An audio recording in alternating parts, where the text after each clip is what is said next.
The HOA thought they could rob me blind. They illegally sold 2,200 acres of my family farmland, land that had been in my family for over a century. They thought I was powerless.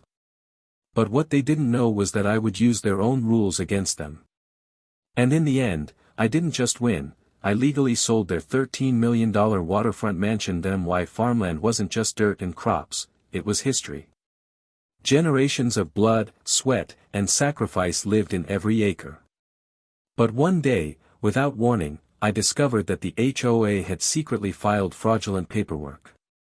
Behind closed doors, they claimed my land belonged to the community, then sold all 2,200 acres to developers. At first, I was stunned. How could a neighborhood association, meant only to manage simple community rules, have the audacity to sell my legacy? My neighbors shook their heads, whispering that the board was too powerful, too connected. They told me to give up, that fighting them would only drain me. But giving up wasn't an option. I dug into every record I could find. County deeds, property transfers, signatures on the documents. Piece by piece, the fraud revealed itself. The HOA had overstepped its authority in ways that were undeniable.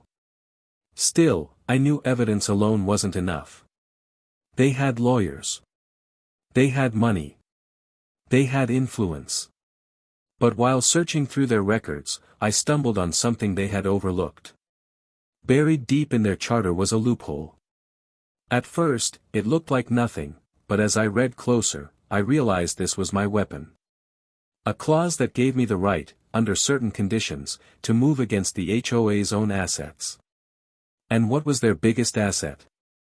Their pride and joy. A $13 million waterfront mansion they flaunted as their headquarters, their symbol of power and control. The very greed that led them to steal my land had left them exposed. Using the loophole, I filed the paperwork. The legal battle was messy, but it was airtight. Their lawyers scrambled, their arrogance crumbled, but it was already too late. The mansion was sold. Legally. Out from under them. The very people who tried to strip away my legacy watched their empire collapse. My farmland, my history, was restored, and their corruption was laid bare for the entire community to see. What they thought would ruin me became the very thing that destroyed them.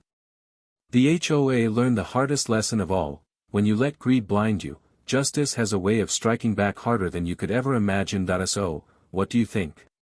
Did the HOA get exactly what they deserved? If you loved this story of karma and justice,